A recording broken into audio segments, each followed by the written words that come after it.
52 বাজার 53 গলিখ্যাত পুরান ঢাকার ঐতিহ্যবাহী চকবাজার। ঐতিহ্যবাহী এবং সুস্বাদু ইফতারের টানে বিভিন্ন স্থান থেকে মানুষ এখানে ছুটে আসে। ইফতারের বাজারের খবর জানাতে এবারে চকবাজার থেকে যুক্ত আছেন আমাদের সহকর্মী সোহাগ আহমেদ। সোহাগ, চকবাজারে ইফতারের আইটেমে কি কি পাওয়া যাচ্ছে আর কোনটার দাম কেমন?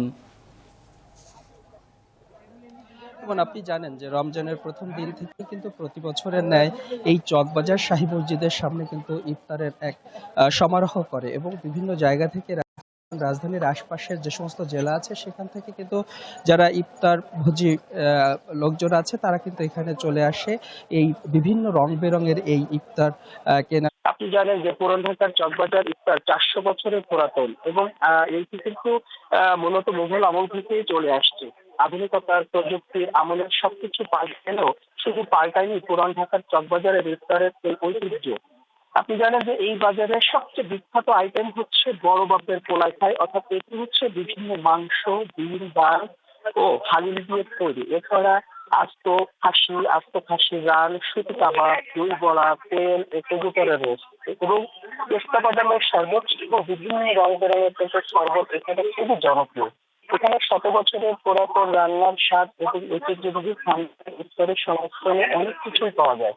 চকবাজারের ইফতারের প্রতি অন্য রকমের আকর্ষণ থেকেও কিন্তু এখানে আসা, তবে দাম বাড়লেও স্বাদটাই আগের মতো এবং সেই ধরনের কথা কিন্তু বলেছে ক্রেতারা। বলার অপেক্ষা রাখে না যে ঢাকার শাহী খাবার ও মোগলের সঙ্গে মিশে চকবাজারের যে ঐতিহ্য সেটি কিন্তু একাকার হয়ে আছে।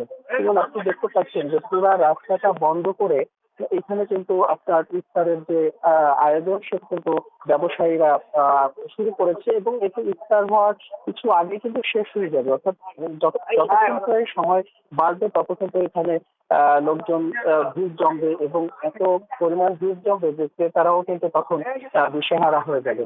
তো ক্রেতারা আমাদেরকে যেটি বলেছেন যে আসলে আমরা আসি শুধুমাত্র ঐতিহ্য সেটি ধরে রাখার জন্য, কিন্তু আগের মতো সেই স্বাদ বা সেই ধরনের রান্নার সেই বাবুর্চিরা না থাকলেও শুধু ঐতিহ্যের যে বিষয় বা পুরানো আমলের যে সেটি ধরে রাখার জন্য তারা আসছে। আর এদিকে ক্রেতারা বলছে যে আসলে যতই আধুনিকতার ছোঁয়া থাকুক পুরান ঢাকার যে ইফতার এটি যুগ যুগ ধরে চলে আসছে এবং সেই অপেক্ষা তারা কিন্তু এখানে আসে এবং ক্রেতাদের যে চাহিদা সেটা মেটানোর জন্যই কিন্তু তারা এই চকবাজারে এই সমাহার নিয়ে কিন্তু তারা বসে আছে। কেমন?